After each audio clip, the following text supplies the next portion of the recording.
People always think we're attacking NASA, and we're actually NASA enthusiasts when it comes right down to it, right? We're space enthusiasts. We want accountability. We want disclosure. We want to see what's actually there, and we will accept the limitations. We'll support the limitations on what's capable of doing.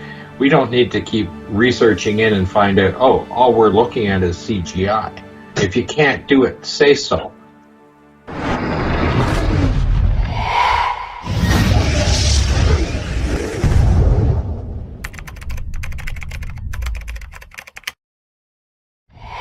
Ever since I started discussing the moon landing, and kind of the issue of the moon landings was kind of what got me very seriously into the alternative field on all kinds of subjects. As Marcus said in his program with John Ronson, he said, you know, when you think, well, this is wrong, what else is? So once I realised there was something wrong with the moon landings, I started thinking there's things wrong with other things as well. And that got me into the whole alternative field. The funny thing is, when I started to write openly about questioning the moon landings, it was on the Owless forum, the old Owless forum, which was a really good platform, actually, in the old days, in the sort of late 90s. There was a couple of people like John Witts, who he was all right, I got on okay with him. But when I then moved on to the Dark Conspiracy forum, I encountered people who, firstly, be very rude to me, literally abusive. Then it got worse and worse and worse from abuse to acts of, statements of defamation against my character and threats against my family, things like that. I called the police at one point because they were saying they were going to call my employers and tell them that my mother had. They said, quote, my mother accused me of child abuse. That's a very serious matter. What were the things that you were saying that generated this type of response? Exactly the kind of things that we talk about on our programs. This is why Steve Mumbling doesn't really bother me very much. Because I've grown quite a thick skin over the years, because he's quite a softie compared to some of the people I've had to deal with in the last couple of decades. That might explain why my book got removed from Amazon. All of Trevor's books have been removed. Oh, no, I bet it's misinformation, they call it these days. Hate speech. Oh, hate speech, that's another one, yeah. Hate speech or spreading misinformation. See, it's getting worse. It's got worse very suddenly, because there was a time when at least we were allowed to say what we wanted to say and to ask the questions we wanted to question about the subject we discussed. And then suddenly, it's literally only the last few years, there's now only one official story on everything. And anything that counts as it at all is a conspiracy theory. I mean, that's when they've been nice to us, they call it a conspiracy theory. Other times it's hate speech. And it's misinformation. Posing misinformation has now become a case of not just saying you're wrong, telling us we're wrong. I don't mind people telling me I'm wrong, because I can argue with them as long as they're polite. But now it's a case of passing laws, getting them to sue you and things like that. It's saying, well, you're causing offence, and that itself is now a crime. I get the feeling that there's going to be some massive showdown. The two sides are kind of, the gulf between the official people who believe the official story and people like us is widening and deepening. There's less and less dialogue. And that's why the programs we do, I think, are so important. Because we have to keep talking about this. We can't let ourselves be intimidated into silence. Individuals never had this kind of a platform before to speak. And some of the most twisted people in the world are out there, and they're getting attention that they shouldn't be getting. Right? When Randy and Marcus went on, it was a good opportunity to throw a little bit back at the other side because of what Steve Mumblings did. It really shows what kind of people they really are. And I wasn't going to just sit back and let that go, but when I saw that opportunity, it was so well done that I thought, great, I can really make something out of this, just 30 minutes, just to push back a little bit without getting too out of hand. And that was a perfect opportunity that Randy and Marcus gave. It was a perfect time, actually. When Mumbling was on our show, I think he did, we've said this many times before, he showed the weakness of his argument. He showed how belligerent the other side is getting because they know their argument is under threat. They have an ideological commitment to a particular worldview. That is that NASA sent 12 astronauts to the moon in the 60s and in the early 70s and brought them back again, plus the Apollo 8. They have that ideological commitment. Yeah. It's not like, well, I think it, and when that's threatened, especially if I don't think in mind if we were just talking nonsense about flat Earth and things like that. We're not. It's a proper scientific case we're putting forward, and it has value, and that upsets them because they don't want it to. Yeah, and they can't argue against it because they're usually less well informed about NASA and the Saturn V rocket in the Apollo missions than we are, because we've spent, well, in my case, nearly 30 years looking into it. And they descend into abuse. They call people names, like Mumbling did. He did stuff to me, to Scott, and people like that, and calls us all names, doesn't he? You get the same thing everywhere. I mean, here in my city where I live, in Oxford, people who are now opposing things like the 15-minute rule, that's a long story, I won't go into details now, but basically it's a pilot scheme for an urban planning and traffic control system. We're being called far-right extremists. That's right, that's a normal insult, they're far-right extremists. You know, the funny thing is, they come out and attack us. What I present is NASA's official documents, NASA's official photographs and videos. That's what we're presenting here. So for them to attack what we present, they're actually attacking NASA because of their inconsistencies, right? Yeah. And then when they update those and change the context of which that document is to be presented again, now you have two sides, and these guys are arguing against NASA's own documents. I don't offer an opinion, I'm just pointing it out. I'm saying, here's NASA documents, here's NASA photographs. This is what's in the photographs. I didn't take the photograph, I didn't modify the photograph, I didn't do anything. I'm showing it to you right there, it's right in front of your face. The flag is wet. Okay? I didn't wet it down, I didn't modify it, I didn't go to anybody at NASA and say, let's play a joke on the world or anything like that. Okay? That's their photographs. Just because they couldn't see it there, and that's with every other thing that you show. Buzz Aldrin in the door frame. I didn't make that model and not put a console on the inside of it. NASA did. Buzz Aldrin stood up against the door frame, either intentionally or not intentionally, because he needed the space anyway. It's a small space in there. Of course, he's going to use everything that's there. All they needed was that frame, Mylar on it, and then ladder down to pull off the fakery, right? And when you point that out to them, I did not create that situation. No, but they get very upset because either they haven't seen it themselves or they have seen it and can't explain it. They say the only way to remove that as an objection is to attack you, which is what seems to be happening. Right. They need to be attacking NASA when they claimed that there's no way they could fake it. And like I said, they couldn't fake it. But they filmed it anyway. Yeah. Okay? And we're pointing out where the errors are in that fraudulent video that they produced, in the photos they produced, in the documents they produced. That's all we're doing, and yet we're attacked. It's the old saying from the RAF in World War II. Attacks are heaviest when you're over the target. Precisely. This is something we should rejoice about because it means we've made progress. They used to ignore us, you know. They cancelled James Oberg's book in NASA. James Oberg was going to write a book debunking us and cancelled it. They commissioned him and then they cancelled it. I think he published it independently anyway. But now everyone is now responding to what we're saying, and they're doing so in essentially an act of desperation. They say, well, what would you know? You don't know enough because of this and that and the other. You get this thing wrong about these details and this detail, and it's clear that you have no education and things like that. Well, that's not relevant. It would be a breath of fresh air if they just said, look, I think you're wrong about this, Ben, Marcus, Scott, Robert, and this is why, and they just left it there and allowed us to respond. It's quite extraordinary how much garbage you have to put up with. Basically, I ignore it because there's no point in even giving oxygen publicity to it. Because you can't find anything on film, any documentations on film. I've been downloading stuff. There's a whole bunch of stuff just on Mylar.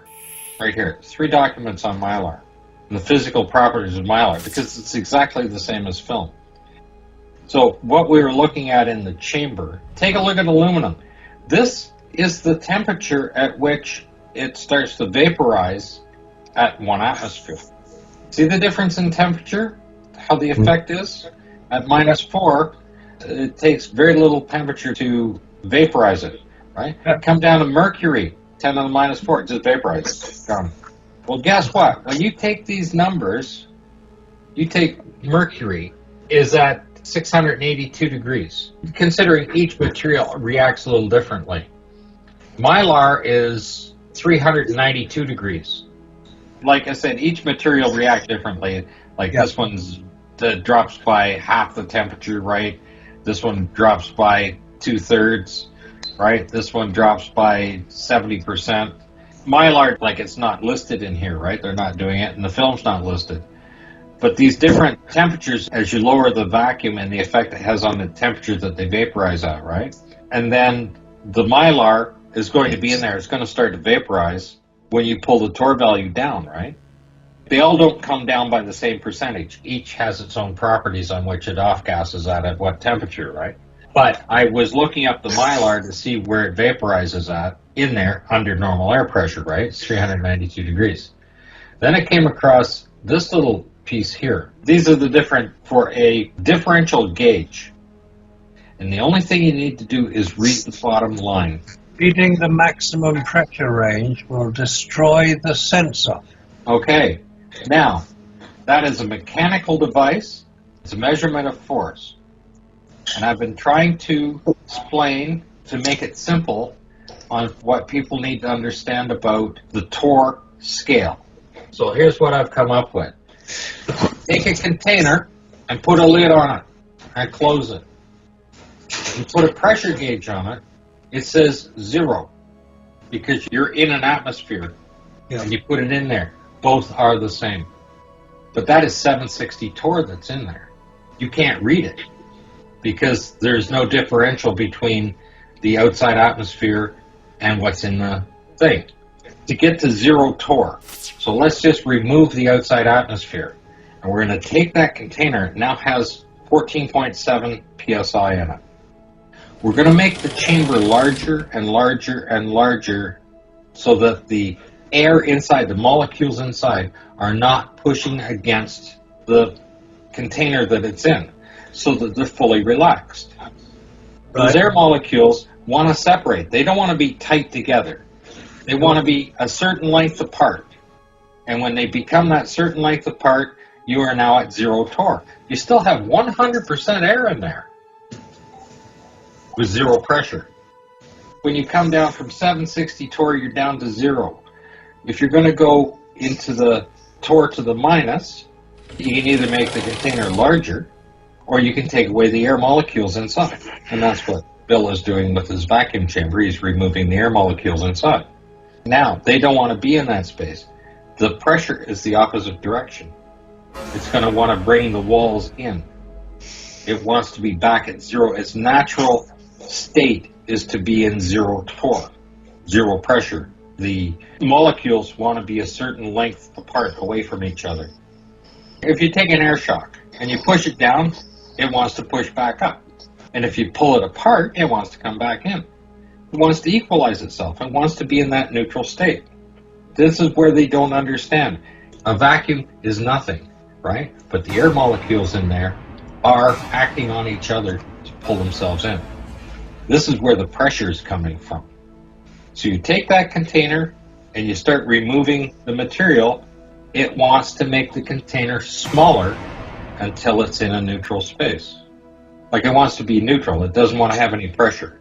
So you take it from 760 torr down to 0. 10 to the third is 1,000 torr. 19.3 pounds or something like that. So torr value of 10 to the minus 3 is creating the same pressure as 10 to the third and 10 to the minus 3 each have the same force. And that differential gauge is measuring that force. When you go to 10 to the minus 4, now it's 193 foot-pounds per square inch. And it has nothing to do with percentage. And people go, oh, it's a percentage, it's this and that. It's not. Because at 0 torr, we still had 100% of the oxygen in there, or atmosphere in there. It's just in a relaxed state. When both sides are at equal, both can be under atmospheric pressure on both sides. There's no differential in pressure between both sides, so it reads 0. So when you're coming down from 0, you see different people and they go down, well, 0 pressure, 0 atmosphere, so it's a perfect vacuum. It's not. Otherwise, you couldn't go down in the torr scale. You're removing more air molecules out of the chamber to create that effect. But it's also logarithmic. So when you go to 10 to the minus 5, how many 1,000 pounds pressure per square inch are you creating? Because it's literally wanting to bring the container smaller down until it is neutral. When you see a diagram, if you just look up differential vacuum gauges, they actually have a diagram of the actual sensor. It is a mechanical device. It's just little tubes and whatever with two plates on it with different tubes of liquids in them, right, that measure the pressure. Just like a standard mercury switch, a spring, anything like that. But it's a mechanical device. It's measuring the physical force. And the force is not coming from the vacuum. It's coming from the molecules. That's different, isn't it? Very different. And that's why they say a vacuum doesn't suck. Well, the molecules are trying to pull that container back down to its neutral state. And that's the only way I can explain how that vacuum is and why the torr scale goes back. Like you see these other guys, they go, 760 torr to 0. 0 is 0, right? And they can't go down to the minuses. I even saw a guy say, well, it comes down, it goes down to here and down to minus 17 and then 0, which is 0 air pressure.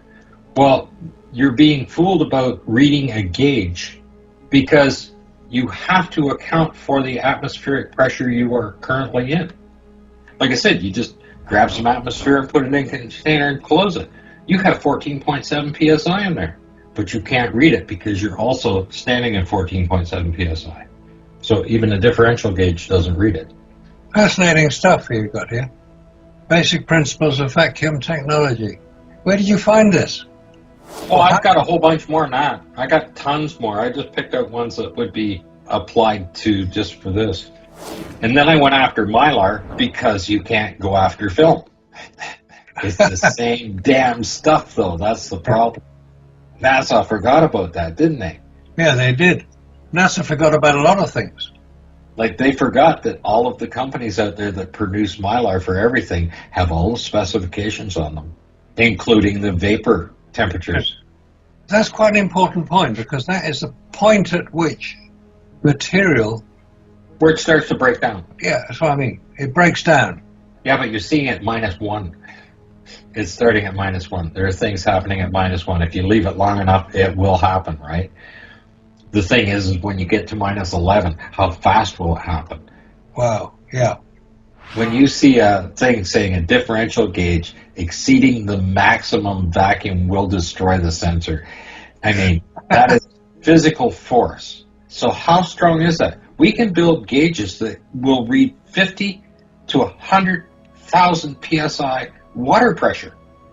What, the diesel engines are now 35 and 40,000 pounds injector pressure, right? Well, how come they can't build a gauge to read the vacuum? If you can build a gauge strong enough to read 50,000 positive psi, how strong is that 10 to the -7 or 8 vacuum? It exceeds the capability to make the gauge. If I can build 50,000 psi to read water pressure, how much pressure is 10 to the -7? Because they can only do 6. It's a logarithmic scale. You can work it out in math. It's thousands of pounds per square inch. If it's over 200,000 pounds per square inch, that's what the problem is, and they can't build a gauge that strong. Oh dear, and that's only halfway to the moon. You're only at 130 miles. You can't even build a gauge to measure it. So how did they land humans on the lunar surface? Those freaking zippers were just the most amazing space suits I've ever seen. Those zippers, you imagine how ridiculous that is. You imagine how fast they trashed the Artemis one with the active rings around the waist. Take a look at Bill's video. Look at the very small diameter of space and how thick that material is and how thick the bolts are. Like that thing's built like a fire hydrant, right? It is. It's built with inches thick stainless steel. Across a very small diameter. Yeah, very small diameter because the pressure is so great. Anybody can tell you that there's only 14.7 psi on the outside of it. So where's the other force coming from? And that's why I described that force the way I did. Because people don't understand where the negative force is coming from, and it's a negative force. So you can put any calculator in and go 10 to the third is 1,000, 10 to the fourth is 10,000, torr. So 10 to the minus 4, like, it's 10,000 on the reverse. And it's the molecules that are creating the energy. Now we're back into physics. That's why it's useful to have Bill there. Because you can have 0 torr and still have 100% of the atmosphere there. Because right now we're living in an atmosphere with pressure, and that's 760 torr. But to bring it to 0 torr, you still have 100% of the atmosphere is in there. And it's when you start to remove it that the negative scale starts. Still a lot of atmosphere there. That's why they can use the machines to suck it out. Because when you get down to 0 torr, that's its natural state as a gas. Relax, it's not putting pressure anywhere. And then, of course, that's with everything. have you seen those films of rail cars collapsing? And that wasn't at a very high level of vacuum. It's just removing some of what was inside. When you get to somebody like Mythbusters, they're using a really good vacuum cleaner, because I looked up how much they can pull. So they can go from 760 torr down to 600 torr. So they're dropping the air pressure by a couple pounds. People simply don't understand that we're living in that. We already have that 760 torr all the time, right? Around us. Let's say that they bring it down by just 1 psi from normal atmospheric pressure. They're going to pick a vehicle up. It weighs 2 tons. So if they cover 4,000 square inches, they're going to pick 2 tons up. With 1 pound per square inch, 4,000 square inches is going to pick up 4,000 pounds. And that's how they do it. That's why it's capable of picking that up. I mean, they probably would have gone more than that. A spacesuit is 5,200 square inches, 2 square yards. One of the documents was 1.8 square meters, not included the gloves, boots, or helmet, which is basically 2 square yards. So you've got 5,200 square inches of material there. For each pound per square inch difference, you're putting 5,200 pounds against that is trying to pull a zipper apart. It's not going to have much trouble in doing that, is it? It's going to come fly apart. Never mind the air pressure trying to push out through all the cracks and stitches and everything else that aren't going to happen, because Bill can tell you about how long it took him. They had to bake that and clean it. I don't know how many times. They had to change the head up on it to a smaller container, because the larger one they couldn't get it to seal. They couldn't get it down past 10 to the minus 1. Whoever's working with it, they ordered new seals for it, everything else, and then they found the smaller container, cleaned it up, and put it in there. That's the kind of stuff that you're working with. You see how fast Robert's machine went to 0 functionality. And when I talked to Bill, he said, oh yeah, anytime you're finished with it, it's all sticky inside. Whatever you're working with in there is off-gassing all over the place, right? Everything's just sticky. Now, do NASA mention any of this in any of their documents about vacuum? No. They do not discuss the mechanical difficulties of preparing and cleaning the machines to even get them to start to work to bring the level down. And that is not in the documents. So they haven't done the tests, not properly. Oh, they've done the tests. I have the one on the test from 1965 on the film, and they brought it down to 10 to the minus 4. Doesn't say for how long or anything else. Their equipment could not be calibrated properly because Bill says that it's quite a bit to calibrate this equipment again every time you use it, right? You see, they can say that they took it down to torr 10 to the minus 4, but it would appear that they didn't, or they didn't do it properly, because they haven't reported it. Or, like anything else, they just fudge the numbers and say it worked. Yeah, there you go. I think you've got the answer there. And they've done that with so many things. LeBlanc fell over, nearly died. Yeah, he did. Yeah. Just went ahead and certified the suits anyway. They had to. Yes, the deadline. They had to get it done. Yeah, but he was only down to 20 torr. They didn't even get that down to 10 to the minus 1. He was at 20 torr. And he keeled over. And you see how fast that they repressurized that tank he was in? You couldn't possibly open the door, and the pressure is back to, like, it has to be equal. Even 1 pound, the guy wouldn't be able to open the door even at 1 pound difference. Look at the square surface area of the door. 1 pound differential, he wouldn't open the door. It was almost back to equal within seconds for the technician to come in and see it. Like, that's just reduced air pressure. It wasn't down anywhere near what a vacuum does, right? If it has that effect at that level, which is relatively low level, beyond that, we're talking serious consequences. Yeah. They claim they got them to about 70,000 feet. That's not very far at all. I mean, you could see it up there, certainly nowhere near space. So if they did those tests and they understood what they were looking at, what they were doing, NASA would have had a real problem saying we could go any further. A real problem, because they'd be risking the lives of anybody they put at that height. I saw another test where they claimed that they certified the suits at 200,000 feet. And then I looked at how the test was done, and they're saying, well, they were 15 feet underwater, so that's equal to it. No, it's not. No, it's not. It's not the same thing at all. Underwater is not a vacuum. It's the reverse of a vacuum. That's right, because now you're back to that zero. You take a container and close the lid on it, and it's equal on both sides. You put air pressure inside the suit to match the outside pressure of the water. So the suit itself has zero pressure. There's no force happening. Not a good test at all. It's absolutely ridiculous how they try to pull stuff over and continue to do so. And even today, they're still using the water tanks. But they're not using the water tanks to test any equipment. They're using the water tanks not just for practice simulation running around the ISS. Don't forget they got that 65,000 square foot tank with an ISS in it. They don't need that big to do practice in. Sorry, they do it if they're going to fake a full simulation of a spacewalk. They need to get rid of the water tanks, all of their crappy simulators, and all of their movie studios and start practicing space travel. And then we'll see how far they can actually go. They're not going to do it because they know that if they did it for real, if they had a real vacuum chamber and put people in it, and we saw the result, the first question most people would ask is, well, how did you do it for Apollo? And that's where Apollo falls apart. Don't have the testing available to demonstrate that they did it. The difference between an unmanned craft and manned craft has to be pressurized. A whole lot more of consumables just to have them on board, but it has to be pressurized, temperature controlled, moisture controlled, everything else controlled in there. Now you got to build that craft a hell of a lot thicker just by looking at that vacuum chamber, what it needs to be.